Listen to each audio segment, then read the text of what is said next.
স্পষ্ট বার্তা, সঠিক সময় সঠিক খবর। আবার জামুরিয়া ক্রাইম ব্রাঞ্চের বড়সড় সাফল্য।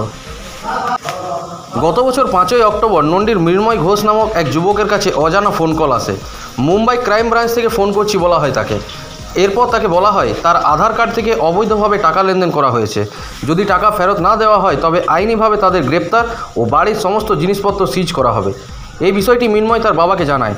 তারা ভয় পেয়ে গত 10ই অক্টোবর 3 বারে মোট 9,58,985 টাকা পাঠিয়ে দেয় তাদের দেওয়া অ্যাকাউন্ট নম্বরে।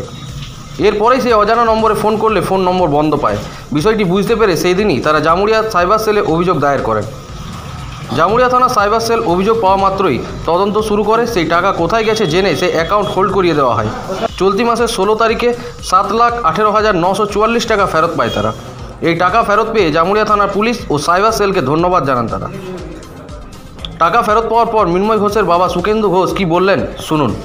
আমার ছেলের অ্যাকাউন্টে আমার ছেলের ফোন নম্বরে একটা আননোন নম্বর আসে, যে তাতে বলা হয় আমরা মুম্বাই সাইবার ক্রাইম থেকে বলছি। তো আপনার আধার কার্ড থেকে সিম বার করে অবৈধ লেনদেন হয়েছে, সেই জন্য আপনার সমস্ত টাকা আমাদের এই অ্যাকাউন্টে, আমরা অ্যাকাউন্ট নাম্বার দিচ্ছি, সেই অ্যাকাউন্টে টাকা পাঠিয়ে দাও। তারপর আমরা চেক করে আপনার অ্যাকাউন্ট থেকে আবার ফেরত দিয়ে দেবো। হ্যাঁ, যদি না দেওয়া হয় তাহলে আপনাদের পরিবারের ক্ষতি হবে। হ্যাঁ, আমরা আপনাদের পরিবারের সকলকেই আমরা অ্যারেস্ট করব। হ্যাঁ, আপনাদেরকে সমস্ত সিজ করব আর করব। এই ভয়ে আমরা 3 কিস্তিতে মোট 9,58,000 টাকা দিয়েছি। তারপর আমরা সঙ্গে সঙ্গে ফোন, তারপর দেওয়ার পর ফোন নম্বর ওদের ক্লোজ হয়ে যায়, যে তারপর আর কোনো ফোন আসে না, আর ফোন করতে গেলেও আমরা আর ফোন পাই না। সেইভাবে আমরা সঙ্গে সঙ্গে বুঝতে পারলাম যে এটা টাকাটা আমাদের ক্রাইম হয়ে গেছে।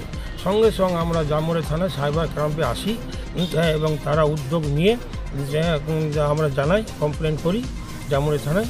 তারপর ওনারা উদ্যোগ নিয়ে সেটা আমাদের গত 16 তারিখে আমাদের অ্যাকাউন্টে 7,18,000 টাকা 18,044 টাকা আমাদের অ্যাকাউন্টে দেয়। যাওয়ার পর আমাদের মন একদম ভেঙে গেছিলো। হ্যাঁ, আমরা সব নিঃস্ব হয়ে গেছিলাম। হ্যাঁ, তারপরে টাকাটা ফেরত পাওয়ার পর আমরা কিছুটা আনন্দিত বোধ করছি। হ্যাঁ, সেই সাইবার ক্রাইমের দ্বারস্থ হয়েছি বলেই আমরা টাকাটা ঘুরে ফেরত পেলাম। পুলিশকে সম্পূর্ণ ধন্যবাদ জানাই যে আমাদের যত টাকা পেয়ে গেছি, সেই জায়গায় আমরা সাইবার ক্রাইম পুলিশকে আমরা ধন্যবাদ জানাই। আশা করেছিলেন টাকাটা পাবেন? আশা তো আমরা করিনি। তারপর ওনারা বললেন যে হ্যাঁ দেখি চেষ্টা করে আর করে। আমরা বারবার খবর নিয়েছি, খোঁজ নিয়েছি। হ্যাঁ, বলছি ঠিক আছে দেখছি। তারপর ওনারা পাঠিয়েছেন, সমস্ত কিছু পাঠিয়েছেন, তথ্য প্রমাণ পাঠিয়েছেন। তারপর আমাদের অ্যাকাউন্টে টাকাটা দেয় গত 16। পরপর আমরা সম্পূর্ণভাবে খুশি, অনেক খুশি আছি আমরা।